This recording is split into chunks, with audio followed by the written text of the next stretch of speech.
የትኛውንም አደጋ እንዲቋቋም የተሰራው የአሜሪካ የጦር ሄሊኮፕተር በሆርሙዝ አካባቢ ወድቆ አሜሪካን አስደንግጧል። አብራሪዎቹን በሕይወት አተረፍኳቸው ብትልም አሜሪካ በጉዳዩ ደንግጣ ምርመራ ይዛለች። በኦማን ጠረፍ አካባቢ የወደቀው ይህ አነጋጋሪ ሄሊኮፕተር እጅግ የዘመነና የረቀቀ ቴክኖሎጂ የተገጠመለት በመላው ዓለም አሜሪካ በኩራት የበተነችው ሄሊኮፕተር ነው። አነጋጋሪውን ሄሊኮፕተርና ተያያዥ ጉዳዮችን እናነሳለን። የሄሊኮፕተሮቹን አብራሪዎች አሜሪካ በባህር ላይ ፈልጎ ለማግኘት የተጠቀመችበት አዲስ ቴክኖሎጂ ስለመኖሩም ተሰምቷል፣ እናየዋለን። ይህ እንዳለ ሆኖ የእስራኤልና የሂዝቦላህ ፍልሚያ ቀጥሏል። እስራኤልም እንደተፈራው ታይር የተባለችውን ጥንታዊ ከተማ ደብድባለች። ከተማይቱ በእስራኤል ድሮንና የጦር ጀቶች ስትመታ በጭስ ተሸፍና የሚያሳዩት ምስሎች መላው ዓለምን አጥለቅልቀዋል። ሂዝቦላህ ደግሞ ደቡብ ሊባኖስን ሊቆጣጠሩ የመጡትን የእስራኤል ወታደሮች በሮኬት ዶፍ አውርጄ ወደ ኋላ እንዲያፈገፍጉ አድርጌያለሁ እያለ ነው። ወደ ሩሲያና ዩክሬን ፍልሚያ ስናመራ ሩሲያ አሁንም በትሯን አንስታለች። የዩክሬንን ወታደራዊ መሠረተ ልማቶች ጉድ ሰርቻለሁ የምትለው ሩሲያ የተጠናከረ ጥቃት መፈጸሟን አምናለች። ዩክሬን ደግሞ ነፍሰ ጡር ሴትን ጨምሮ በርካታ ሲቪሎች ተገደሉብኝ እያለች ነው። የዩክሬኑ ፕሬዝዳንት ቮሎዲሚር ዜሌንስኪ ጦርነቱ ያቆም ዘንድ ከአሜሪካ ጋር በተማከሩ በማግስቱ ነው ይህ ጥቃት የመጣባቸው። ይህንንም ይዘናል። እንዲሁም የቻይናው ፕሬዝዳንት ሺጂንፒንግ እና የሰሜን ኮሪያው መሪ ኪም ጆንግ ኡን የሁለቱን አገራት ግንኙነት ጠበቅ ለማድረግ ተስማምተዋል። በፒዮንግያንጉ ጉባኤ ሲጠበቅ የነበረው የሁለቱ መሪዎች ንግግርም በተለያዩ ውሳኔዎች ተደምድሟል ተብሏል። ፒያሳ ኔትወርክን ስትከታተሉ ሁሉንም በጥልቀት ታገኛላችሁ። ፒያሳ ኔትወርክን ሰብስክራይብ፣ ላይክ እና ሼር በማድረግ የፈጣን የተአማኒና የጥልቅ ዘገባዎች ቤተሰቡን ስንል በአክብሮት ጋብዘናል። ብስራት ከፈለኝ ነኝ። አሁን ወደ ጉዳዮቻችን አለፍን።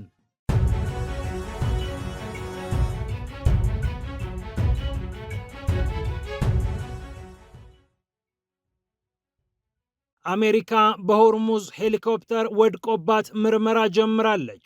ሄሊኮፕተሩ በኢራን ሚሳኤል ተመታ አሊያስ በቴክኒክ ችግር ወደቀ የሚለውን ጉዳይ በተመለከተ አሜሪካ አጣራለሁ ብላለች። በኦማን ጠረፍ አካባቢ ቅኝት በማድረግ ላይ የነበረው አፓች ሄሊኮፕተር ለጊዜው ምንነቱ ባልተደረሰበት ሁኔታ መከስከሱን የአሜሪካ ጦር ማዕከላዊ እዝ በኤክስ ማህበራዊ ገጹ ላይ ጽፏል። ማዕከላዊ እዙ ምርመራ እንደሚደረግና ሁለቱ አብራሪዎችም በሕይወት መትረፍ መቻላቸውን አረጋግጧል።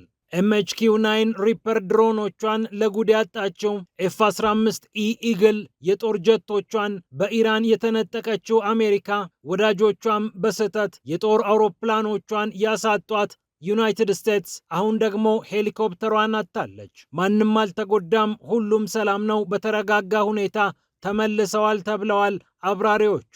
በኦማን ጠረፍ አካባቢ እነርሱን ለማግኘትም የሰዓታት ያህል ፍለጋ እንደተከናወነ አክሲዮስ ዘግቧል። የአሜሪካ ጦር የባህር ኃይል ክፍል የባህር ድሮኖችን በመጠቀም እነዚህን አብራሪዎች ለማግኘት ጥረት አድርጎ ተሳክቶለታል ተብሏል። ይህንን የባህር ላይ ድሮን ስትጠቀም አሜሪካ ለመጀመሪያ ጊዜ ነው ብለዋል የማዕከላዊ እዙ ቃል አቀባይ ካፕቴን ቲም ሃውኪንስ ለአክሲዮስ። ባህሬን ላይ ከከተመው የአሜሪካ ባህር ኃይል ከግብረ ኃይል 59 የተላከው ድሮን ነው እነዚህን አብራሪዎች በኦማን ጠረፍ አካባቢ ፈልጎ ያገኘው ተብሏል። ይህ ዘመናዊ ቦይንግ ሰራሽ ሄሊኮፕተር የረቀቁ ሴንሰሮች የተገጠሙለት በሁለት ባለሙያዎች የሚዘወር ነው። ዘምኖ የተገጠመው ሞተሩ በሰዓት 330 ኪሎ ሜትር የመጓዝ አቅምን ሰጥቶታል።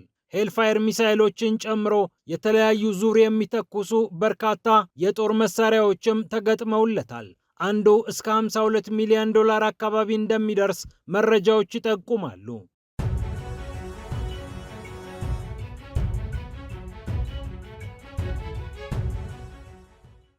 ይህ እንደተጠበቀ ሆኖ እስራኤል እንደተፈራው ታይር የተባለችውን የሊባኖስ ከተማ ደብድባለች። ከተማይቱም በጭስ ታፍጋ ታይታለች።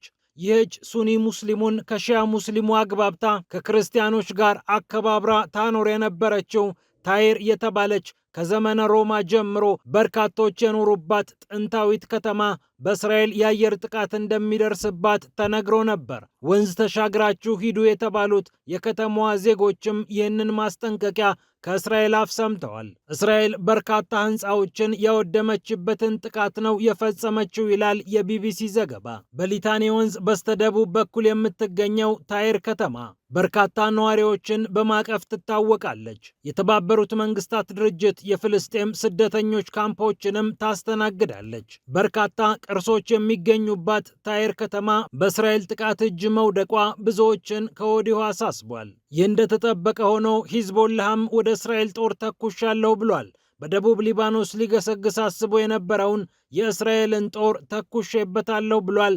የሊባኖሱ ቡድን በቴሌግራም ገጹ ከባያዳ ወደ ባይት አልሳይድ ሲገሰገስ የነበረውን የእስራኤል ጦር በሮኬት ዶፍ አውርጄበት ወደ ኋላ እንዲያፈገፍግ አድርጌዋለሁ የሚለው ሂዝቦላ የተኮሳቸው ሮኬቶችም ብዙ መሆናቸውን ጠቅሷል።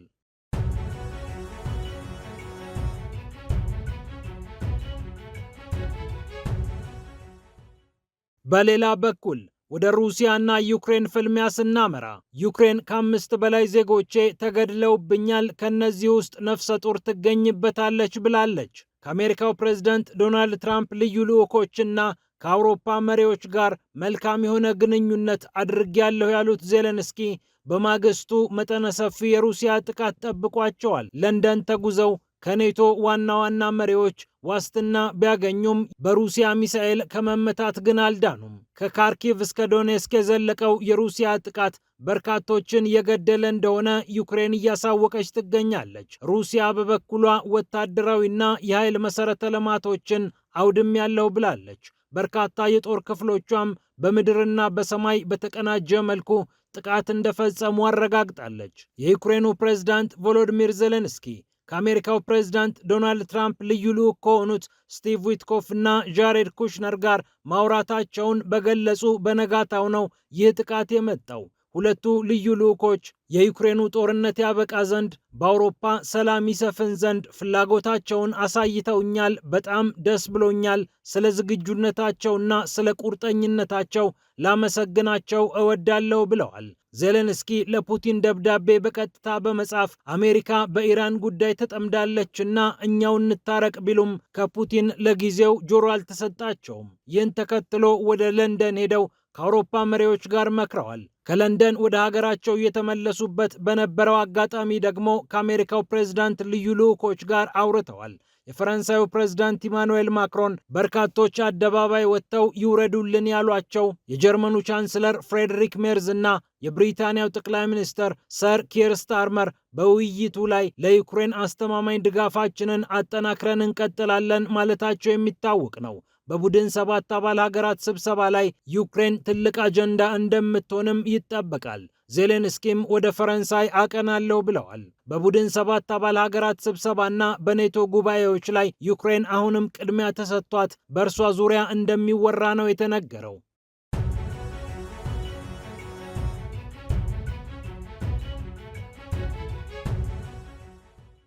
በመጨረሻም ወደ ሰሜን ኮሪያ ከ7 ዓመታት በኋላ የገቡት የቻይናው ፕሬዝዳንት ሺጂንፒንግ ከሰሜን ኮሪያው መሪ ኪም ጆንግ ኡን ጋር ጠበቅ ያለ ወዳጅነት ለመመስረት ቃል ኪዳናቸውን አድሰዋል። የፒዮንግያንጉ ጉባኤም ደማቅ ነበር ተብሏል። ሁለቱ ሀገራት ትብብራቸውን ከፍ ለማድረግ ቃል እንደተገባቡ ነው ዘገባዎች ጠቆሙት። ከሰኞ ማምሻ ጀምሮ የተካሄደው ይህ ጉባኤ ስትራቴጂያዊ ውሳኔዎች የተወሰኑበትና የሁለቱን ሀገራት ግንኙነት ከፍ የሚያደርግ ነው ተብሎ በሰሜን ኮሪያ መገናኛ ብዙሃን ተዘግቧል። ኪም ጆንግ ኡንም ስትራቴጂያዊ ትብብራችንንና ወዳጅነታችንን እንቀጥላለን ብለዋል። ኪም ጆንግ ኡን እንግዳቸውን ሺጂንፒንግን ታላቅ የሀገራችን እንግዳ ሲሉ አሞካሽተዋቸዋል። ለሰሜን ኮሪያ ለሚያደርጉት ድጋፍም የላቀ ምስጋና አቅርበውላቸዋል። ኪም ጆንግ ኡን ለአንድ ቻይና መርህ እንታመናለን ሲሉም ለሺጂንፒንግ እና ለቻይና ያላቸውን አጋርነት በድጋሚ አረጋግጠዋል። የቻይናው ፕሬዝዳንት ሺጂንፒንግ በበኩላቸው በሉዓላዊነትና በጸጥታ ጉዳዮች እንዲሁም በጋራ ጥቅሞቻችን ላይ ያለንን ትብብር ከፍ ወዳለ ስትራቴጂያዊ ደረጃ ከፍ ልናደርገው ይገባል ሲሉ አጋርነቱ በቀላሉ የሚታይ እንዳልሆነ አረጋግጠዋል። ፒያሳ ኔትወርክን ስትከታተሉ ስለቆያችሁ ክብረት ይስጥልን ብለናል። ፒያሳ ኔትወርክን ሰብስክራይብ፣ ላይክና ሼር በማድረግ የፈጣን የተአማኒና የጥልቅ ዘገባዎች ቤተሰቡን ስንል በአክብሮት ጋብዘናል። ሰላም ለዓለማችን።